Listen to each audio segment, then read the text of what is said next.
Olá, hoje no Mundo Político um olhar sobre o governo Zema e a conjuntura estadual. O que a aprovação da reforma administrativa sinaliza sobre a nova relação do Executivo com o Parlamento? Como as ações do início do segundo mandato do governador têm repercutido na opinião pública?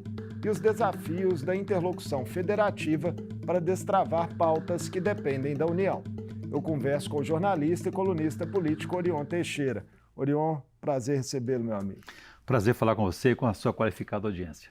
Orion, após aproximadamente 40 dias de tramitação, muitos embates no plenário e nas comissões, a reforma administrativa do governo Zema passou essa semana no plenário da Assembleia. O que as negociações, e a votação final indicam sobre esse novo momento da relação entre os poderes em Minas? Representa que o governador Romeu Zema e seu segundo mandato, aprenderam alguma coisa no primeiro mandato com aqueles insucessos, com aquelas dificuldades de relacionamento político com a Assembleia Legislativa, com os deputados estaduais. Dessa vez, ele montou uma situação, uma nova estrutura e está conseguindo uma interlocução melhor. Tanto é que você viu pelo resultado da aprovação da reforma administrativa, que ele teve 57 votos de aprovação. São 57 votos fiéis. Dois blocos governistas que têm exatamente 57 votos. Então, enfim, funcionou a base e não houve um outro convencimento para ampliar essa votação, mas funcionou, a base foi fiel e compareceu nessa votação. Embora, vamos reconhecer também que era uma matéria, um projeto menos polêmico, apesar de algumas polêmicas, do que aqueles que vão exigir qualificação constitucional, voto constitucional, vão exigir questões que mexem com a estrutura do Estado, os interesses de Minas, como privatizações, por exemplo. Então, o placar foi esse mesmo que você falou no projeto principal, mas a gente viu dissidências pontuais na base de Zema em relação a destaques do projeto, notadamente na área de segurança pública. Os deputados da bancada de segurança que integram também a base do governador tentaram ali aprovar mais uma vez uma reposição de perdas salariais da categoria, que vem de um acordo que não foi cumprido pelo governador no seu primeiro mandato. Isso pode se repetir nesses focos de descontentamentos e dissidências pontuais? É como se diz, pontual, Quer dizer, assim como tem essa demanda da segurança pública, existem outras demandas também do professorado, demandas também na área da saúde, todos assim, de alguma forma, represados nesse período aí digamos assim, de ausência de reajuste, ao contrário do que aconteceu com o próprio salário do governador, apenas reposições salariais aí inflacionárias que não atendem, não correspondem à recuperação do poder aquisitivo dessas categorias. O deputado Sargento Rodrigues e as forças de segurança estão insistindo nessa reposição salarial de 35%, até porque foi resultado de um acordo lá em 2019 que o próprio governador descumpriu. Então, quer dizer, eles têm essa, digamos, esse cacife na mão para poder cobrar isso do governador, além da própria questão da perda inflacionária, mas que pode ser visto e tem que ser visto com muito mais intensidade e eficiência no conjunto geral do funcionalismo público e não por segmento. Representantes das polícias que estiveram aqui nas galerias não saíram satisfeitos, Acredito que vão continuar cobrando de alguma forma do governo. Essas insatisfações vão acontecer pontualmente aqui com alguns da área do professorado, com alguns segmentos empresariais, enfim. Sempre vai haver uma insatisfação, mas no conjunto até agora, em matérias menos polêmicas, a base compareceu fielmente. Você citou na sua explicação aí a questão do reajuste que foi aprovado nos salários generoso, do governador e de secretários, aí quase 300% escalonados ao longo dos próximos anos. Foi uma aprovação paralela à reforma administrativa. Isso traz desgastes para o governo junto ao funcionalismo e à própria opinião pública?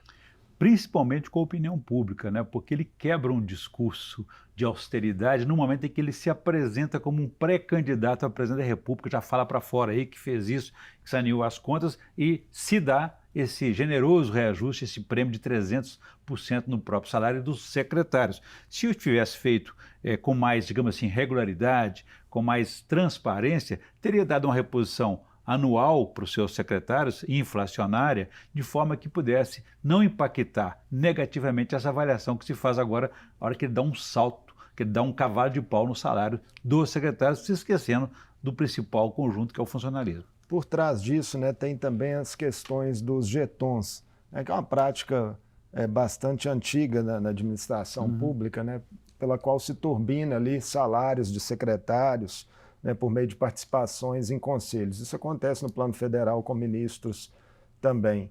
Isso precisava ser mais transparente na sua avaliação? Falta essa transparência, tanto é que o governo, se pagava R$ 10.000 para os seus secretários, ele os compensava com esses jetons, que são essas gratificações de participação em uma reunião mensal de empresas estatais, uma forma de engordar os salários, um penduricalho. Ele quis se livrar disso e regularizou agora a reposição, o reajuste salarial dos secretários e ficou limitado a um jeton por secretário. Mas aí há um outro risco também de isso se exceder o teto do funcionalismo. Se um secretário vai ganhar R$ 30.000 e se ele perceber um jeton de R$ 20.000, ele vai receber R$ 50.000, como é o caso do secretário da Fazenda, recebia R$ 20.000 de um jeton. Enfim, se você somar os dois valores, você vai ultrapassar o teto salarial do funcionalismo, que é previsto aí R$ 41.000, que é o salário do ministro do Supremo Tribunal Federal. Ou seja, vamos criar uma categoria aqui em Minas de fura-teto, que no passado a gente chamava de marajás. Orion, uma das secretarias criadas com a reforma é a da Casa Civil, que vai ser ocupada pelo ex-deputado federal Marcelo Aro. Essa nomeação é simbólica de uma mudança de comportamento do governador, também em relação à classe política, já que ele se orgulhava outrora de ter um secretariado, segundo ele, nas palavras dele, 100% técnico. Sim, é mais uma quebra daqueles paradigmas que o próprio Partido Novo criou para si, né? Não fazia aliança política, não tinha político no seu governo, fazia inclusive aqueles testes, né? Aquela seleção para poder contratar e adquirir e fazer então a contratação de um servidor, de um secretário. Quebrou esse paradigma, tem agora um político com ele e a tentativa dele é de buscar mais essa aproximação com o mundo político. Ele também aproveitou um aliado que perdeu as eleições, então que já vinha atuando, segundo a imprensa mineira noticiava, ele já vinha atuando nos bastidores. Sim. Ali no governo já de algum tempo, né? Essa informação não oficial, mas então ele está compensando esses aliados que perderam as eleições e trazendo para dentro do governo o Marcelo Aro, um ex-deputado federal que tem experiência de trato político no meio estadual e também federal. Pode ser uma tentativa de se aproximar mais, de alguma forma, do governo federal, do Congresso Nacional. Tem várias pautas que vão depender dessa interlocução, a gente já vai falar delas. Agora, aqui na Assembleia ainda, né, passada a reforma, a pauta de mais peso para o governo talvez seja aí a privatização da Codemig, pelo menos a que já está na casa, né? Já passou pela CCJ e é um projeto que o governo pretende avançar. Você prevê mais dificuldades nesse tema em relação ao que teve na reforma administrativa? É um tema que mexe mais com o interesse público, patrimônio de Minas Gerais. Você está desfazendo de uma empresa que é tida como a joia da coroa, a mais valiosa, chamada estatal do nióbio, né? Então, a Codemig ela vale muito no mercado, ela tem muita importância também nos meios de produção, e o Estado simplesmente quer se desfazer dela para poder ter mais recurso, ou seja, ele vai colocar esse dinheiro na máquina, vai pagar salário, vai pagar as despesas, os fornecedores, e esse dinheiro vai desaparecer assim, em 2, 3 meses, né? no estalar dos dedos. Então, é uma perda de patrimônio. Ao final, você não vai recuperar esse patrimônio mais, que é uma empresa de muita importância para mercados futuros, né? Agora, existem duas dificuldades aí, Marcos, que eu vejo. Antes havia a primeira dificuldade da composição do apoiamento na Assembleia Legislativa, da sua base parlamentar, que não era tão fiel em temas tão caros para os mineiros. Em segundo lugar, você tem que contar do outro lado, com agora o apoio do governo federal para homologar certas decisões dessa magnitude. Então, você veja bem, o governo federal mudou de direção, não é mais aquele aliado Bolsonaro, agora é um governo Lula, que pensa diferente a respeito de privatizações, já até adiantou que não fará privatizações. Então, nesse processo de interlocução, pode ter dificuldades lá em cima, lá em Brasília, para que essas coisas sejam consumadas. Aqui na Assembleia, a questão da Codemig, né, ela precisa ainda avançar por diversas comissões antes de chegar ao plenário, e em demais privatizações defendidas pelo governo Zema, né, como Copasa e Cemig, não há nem projeto ainda em tramitação e uma exigência de referendo também na Constituição Mineira que complica um pouco as coisas. Precisa dessa base mais fiel, né? Na reforma administrativa, a gente pode considerar que ele fez barba, cabelo e bigode, né? Levou um reajuste de 300%. Mas nesses temas aí, mais polêmica, precisa de ter uma interlocução maior, ter um convencimento. Serão os testes efetivos, talvez? Com certeza, mais do que a reforma? a cada etapa, a cada projeto é mais um teste para o governo. E cada teste oferece o seu risco maior, né? De perdas e de não ter essa fidelidade que nós falamos há pouco. Precisamos falar bastante sobre a interlocução federativa e para a gente introduzir esse assunto, a Quest divulgou essa semana pesquisa com avaliações dos governos Zema e Lula em Minas. Os dados mostram, Orion, ambos com aprovação de mais da metade da população mineira, com a de Zema em patamar superior. E um recorte curioso, 46% dos eleitores de Lula no estado aprovam a administração do governador. Qual sua leitura? Isso ainda tem a ver com uma espécie, talvez, de lua de mel aí de governos que foram eleitos em outubro? E reeditando o que aconteceu na campanha eleitoral, né? Aquele fenômeno chamado de Luzema, né? Quer dizer, o eleitor faz a sua própria chapa, monta quem ele quer para governador, para presidente, para senador, para deputado, ele monta a sua própria chapa com base nos elementos que o levam a ter essa atração, essa preferência. Então, esses eleitores estão sendo coerentes, né, com aquela aprovação dos candidatos. Zema para reeleição e Lula para presidente da República. E essa continua, então, mantendo, reeditando esse pensamento, que ainda não foi quebrado. E a despeito, né, desses índices de aprovação, os governos Zema e Lula têm programas, como você mesmo já apontou, bem distintos. Como é que você está avaliando a interlocução federativa até aqui, né, passados aí os primeiros meses desse novo ciclo de poder, com Zema reeleito em Minas e Lula de volta à presidência da República? Eu não vi até agora nenhum movimento do governo estadual de buscar essa aproximação, de buscar essa interlocução, buscar entender por onde vai o governo Lula para ele poder tentar fazer a sua própria convergência. O primeiro movimento agora, então, seria essa criação da Secretaria da Casa Civil, que dizem que vai fazer essa interlocução com o governo federal, com o Congresso Nacional, com o Supremo Tribunal Federal. Eu acho muito pouca essa atitude, essa iniciativa, porque a política ela é feita, como você sabe, os políticos falam, ela é feita de gestos, né, de oportunidades. Então, por exemplo, nós tivemos aqui o 21 de abril, era a oportunidade de o governo se aproximar, trazer para cá, homenageando esse novo governo. Eu não vi ninguém de destaque, ao contrário, ele trouxe para cá Sérgio Moro, senador, que é o juiz federal, que faz esse contraponto exatamente com o presidente Lula. E Michel Temer também. Michel Temer, da outra forma, conhecido como golpista, né? No caso da ex-presidente Dilma Rousseff. Então, enfim, ele não está fazendo um movimento, um gesto político na direção dessa mudança política no país. Falando em gestos, o governador teve que depor essa semana, né, a Polícia Federal no inquérito dos atos antidemocráticos, após ele ter sugerido, né, há algum tempo que o governo federal teria feito vista grossa naqueles atos do dia 8 de janeiro, né, lamentáveis lá de depredação, invasão dos poderes. Ele mudou de tom nas palavras após o depoimento? Ele deu uma recuada, mas continua sem provar o que disse a respeito de o governo federal ter algum tipo de participação, algum tipo de interesse naquela confusão, naquela atrapalhada, naquela invasão, naquele ato golpista, de forma a tirar algum proveito político, né? Eu acho que essa mudança de narrativa que estão tentando fazer, agora com a queda do ministro G. Dias, que é do chefe do GSI, Gabinete de Segurança Institucional, por estar metido, né, apareceu, foi flagrado naquela confusão, isso é uma questão que tem que ser apurada, essa investigação tem que ser feita, a CPI tem que apurar se existem outras imagens, se existem outros envolvimentos, quem mais participou e até mesmo continua dentro do governo Lula, porque muitos, no próprio Gabinete da Segurança Institucional, não foi feita nenhuma mudança daqueles integrantes que integravam, que ocupavam cargos no governo Bolsonaro. Então, uma coisa é importante investigar. Agora, tentar mudar essa narrativa, essa guerra de narrativa, o governo não pode deixar isso acontecer. CPMI que está mobilizando também, né, vários políticos mineiros, né, alguns na linha de frente pedindo abertura, o presidente do Senado, Rodrigo Pacheco, que vinha segurando, mas agora parece que o próprio governo federal está topando. Vai ter que se abrir essa investigação, embora a investigação política, nós sabemos, a política parlamentar, ela não traz nenhuma, digamos, nenhuma transparência, nenhuma objetividade, a não ser mesmo a exploração política de transformar aquilo ali num palanque favorável para um grupo e desfavorável para outro grupo, para desgastar o próprio governo. Porque eu duvido que eles consigam fazer uma investigação mais séria e profunda, como está sendo feita já pela Polícia Federal e pelo próprio Supremo Tribunal Federal, que estão bem à frente dessas investigações. Orion, temas importantes para o Estado, né, hoje estão aí em compasso de espera de posicionamentos da União.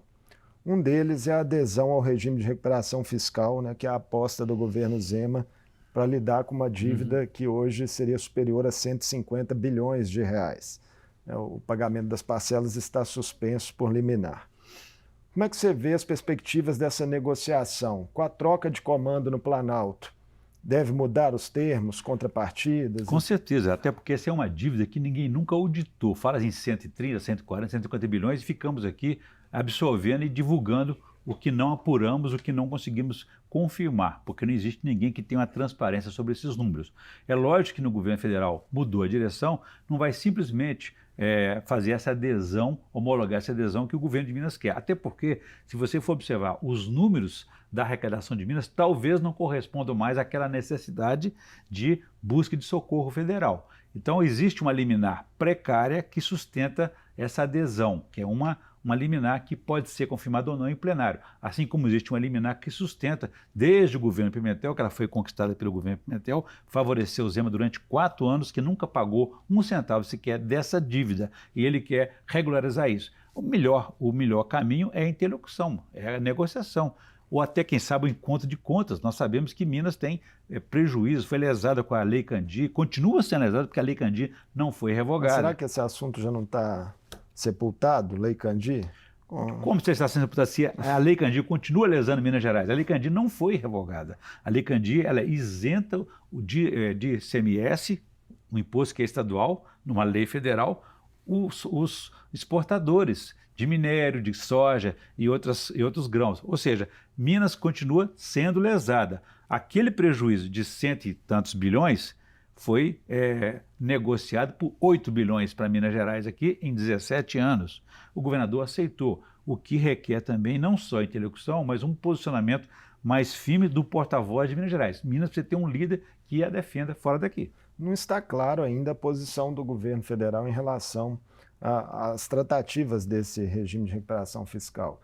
Os próprios deputados da oposição estiveram em Brasília há pouco tempo, há algumas semanas, e colheram ali opiniões distintas. O ministro Padilha, das Relações Institucionais, deu uma declaração em tom político, né, mais forte, dizendo que, do jeito que o governo de Minas quer, não sairia.